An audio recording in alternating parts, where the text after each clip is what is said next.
వీడియోలో నేను పచ్చిమిర్చిని ఎక్కువ రోజులు ఎలా నిల్వ ఉంచుకోవాలో చేసి చూపిస్తున్నానండి. సో చాలామంది పచ్చిమిర్చి తొందరగా పాడైపోతున్నాయి, ఫ్రిడ్జ్లో పెట్టుకున్న పాడైపోతున్నాయి అంటున్నారు కదా. సో అందుకే నేను ఈ వీడియో అనేది షేర్ చేస్తున్నాను. ఫస్ట్ మనం ఇక్కడ పచ్చిమిర్చిని ఇలా తొడిమెలన్నిటినీ కూడా తీసుకోవాలి, పక్కకు తీసేయాలన్నమాట.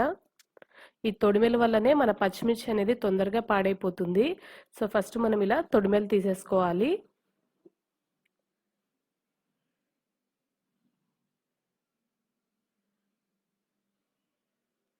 మనం ఫ్రిడ్జ్లో పెట్టుకున్న అవి కింద వాటర్ వస్తున్నాయి, తొందరగా కుళ్ళిపోతున్నాయి అంటున్నారు కదా. అందుకే నేను ఈ వీడియోలో దీనికి సొల్యూషన్ చూపిస్తున్నాను.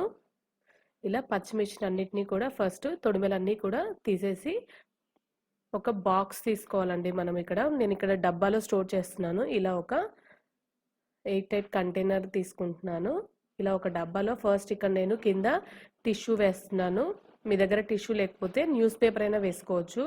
ఇలా వేయడం వల్ల పచ్చిమిర్చిలో ఉండే వాటర్ అనేది ఈ టిష్యూ అనేది అబ్జర్వ్ చేసుకుంటుంది అనమాట. పచ్చిమిర్చి తొందరగా పాడవకుండా నీట్గా ఉంటుంది. అందుకు ఇలా పచ్చిమిర్చిని అన్నిటినీ కూడా వేసేస్తున్నాను. చెప్పాను కదా, కింద వాటర్ వచ్చేసి మన పచ్చిమిర్చి అనేది కుళ్ళిపోతుంది.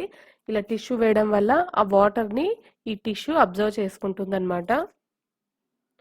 సో ఇలా మొత్తం అన్నింటినీ కూడా వేసేసుకొని పైన ఇంకొక టిష్యూతో కవర్ చేసేసుకుంటే, ఇలా మూత పెట్టేసేసి మీరు ఫ్రిడ్జ్లో స్టోర్ చేసుకుంటే ఎన్ని రోజులైనా పచ్చిమిర్చి అయిపోవాల్సిందే కానీ మన పచ్చిమిర్చి అనేది పాడవకుండా నీట్గా ఉంటాయన్నమాట.